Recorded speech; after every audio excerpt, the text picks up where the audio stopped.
Confinement, la violence contre les femmes va augmenter et s'intensifier. À l'heure du confinement, les associations s'inquiètent du sort des femmes victimes de violences conjugales. Désormais, ces femmes sont confinées 24 heures sur 24 avec un partenaire abuseur. Les associations craignent une escalade des violences psychologiques et physiques et demandent que des mesures soient prises pour d'abord gérer l'urgence, avant de s'attaquer, enfin, à ce problème de manière structurelle. Être confiné, cela rend notamment inaccessibles les maigres ressources à disposition des femmes victimes de violences. Il existe bien des lignes d'écoute, mais comment passer un coup de fil discrètement quand vous habitez avec votre agresseur? Cette difficulté est d'ailleurs bien perceptible au sein de la ligne écoute violence conjugale. Son responsable, Jean-Louis Simone, observe une flambée d'appels venant de la famille, de proches ou d'amis de victimes connues de violences conjugales. Les proches sont des facteurs de protection, ils contribuent à la sécurisation des victimes en leur offrant une possibilité de s'échapper à la violence. Aujourd'hui, cette possibilité est mise à mal par le confinement, constate Jean-Louis Simone. Les refuges sont aussi dans une situation toute particulière. Céline Caudron, coordinatrice nationale de l'association Vie Féminine. Les maisons d'accueil fonctionnent en circuit fermé à cause du confinement donc, elles n'accueillent pas de nouvelles hébergées pour le moment, observe-t-elle. Pour les associations, cette situation exceptionnelle met en lumière la précarité des actions de prévention primaire, qui visent à diminuer les violences faites aux femmes. Elle propose donc 6 mesures à prendre immédiatement. D'abord, entreprendre une grande campagne de sensibilisation à l'image des campagnes qui passent actuellement à la télé et à la radio, et qui nous invitent à rester chez nous. Ici, il s'agirait de messages, pour rappeler l'existence des lignes d'écoute par exemple. Ensuite, renforcer ces lignes d'écoute, et les rendre accessibles en permanence. Les associations proposent également que ces lignes soient accessibles par SMS, puisqu'il s'agit d'un moyen de communication plus facile et plus discret. L'idée serait aussi que ces lignes deviennent des lignes d'urgence, en contact avec les services de secours. La troisième proposition est martelée depuis longtemps par les associations, que la lutte contre les violences faites aux femmes devienne une réelle priorité dans toutes les zones de police. Cela passerait notamment par une démarche proactive de la part des policiers. Ceux-ci pourraient se rendre au domicile des femmes qui ont dénoncé des violences pour s'assurer qu'elles vont bien, mais aussi pour envoyer un signal à l'agresseur. Au-delà de la police, les associations souhaitent aussi que les parquets s'emparent de ces dossiers et en fassent une priorité. Finalement, les associations demandent de rendre accessibles des lieux de repli pour ces femmes. Sans oublier les femmes qui sont plus vulnérables, soit de par un handicap ou leur statut social. Du côté du ministre de la Justice, on rappelle que l'arrêté sur les pouvoirs spéciaux permet aux procédures de se dérouler par écrit ou par vidéoconférence. Les victimes, la violence entre partenaires et la maltraitance des enfants ne peuvent être mises de côté, assure Keun-Jean. Et de préciser que 8000 licences d'un logiciel de téléconférence ont été achetées pour permettre ces audiences par écrans interposés. On a l'impression que la priorité de la police, c'est d'aller contrôler les gens qui se promènent dans les parcs, c'est pourtant bien ce qui inquiète les associations.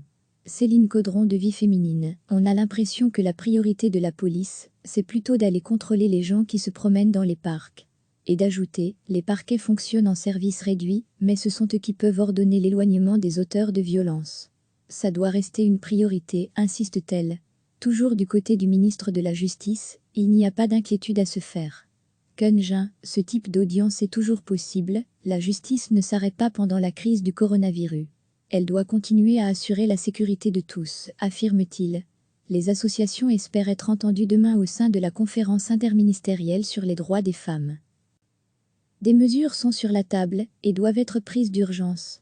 Céline Caudron, la coordinatrice nationale de Vie Féminine, est très claire. On sait que les violences vont augmenter et s'intensifier.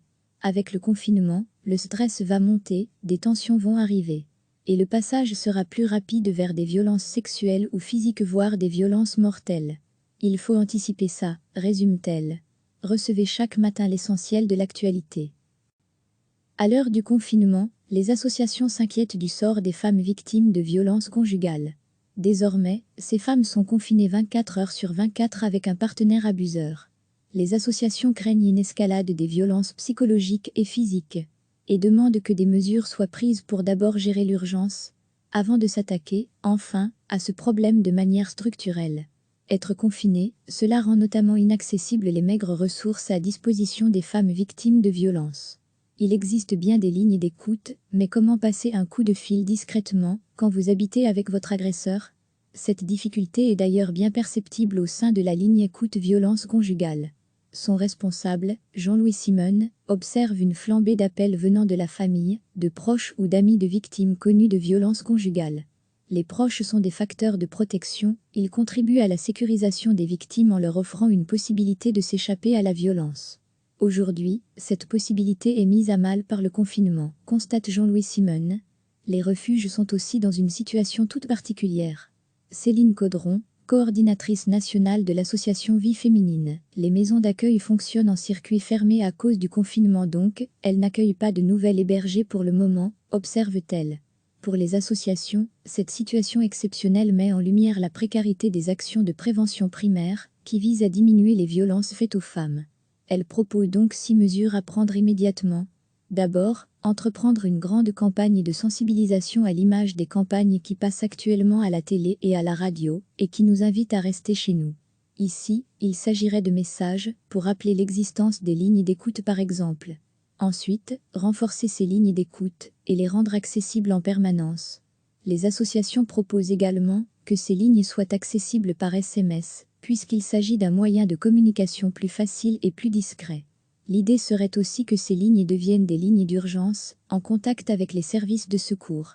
La troisième proposition est martelée depuis longtemps par les associations, que la lutte contre les violences faites aux femmes devienne une réelle priorité dans toutes les zones de police. Cela passerait notamment par une démarche proactive de la part des policiers. Ceux-ci pourraient se rendre au domicile des femmes qui ont dénoncé des violences pour s'assurer qu'elles vont bien, mais aussi pour envoyer un signal à l'agresseur. Au-delà de la police, les associations souhaitent aussi que les parquets s'emparent de ces dossiers et en fassent une priorité. Finalement, les associations demandent de rendre accessibles des lieux de repli pour ces femmes. Sans oublier les femmes qui sont plus vulnérables, soit de par un handicap ou leur statut social. Du côté du ministre de la Justice, on rappelle que l'arrêté sur les pouvoirs spéciaux permet aux procédures de se dérouler par écrit ou par vidéoconférence. Les victimes, la violence entre partenaires et la maltraitance des enfants ne peuvent être mis de côté, assure Keun-Jean. Et de préciser que 8000 licences d'un logiciel de téléconférence ont été achetées pour permettre ces audiences par écrans interposés. On a l'impression que la priorité de la police, c'est d'aller contrôler les gens qui se promènent dans les parcs, c'est pourtant bien ce qui inquiète les associations. Céline Caudron de Vie Féminine, on a l'impression que la priorité de la police, c'est plutôt d'aller contrôler les gens qui se promènent dans les parcs. Et d'ajouter, les parquets fonctionnent en service réduit, mais ce sont eux qui peuvent ordonner l'éloignement des auteurs de violences.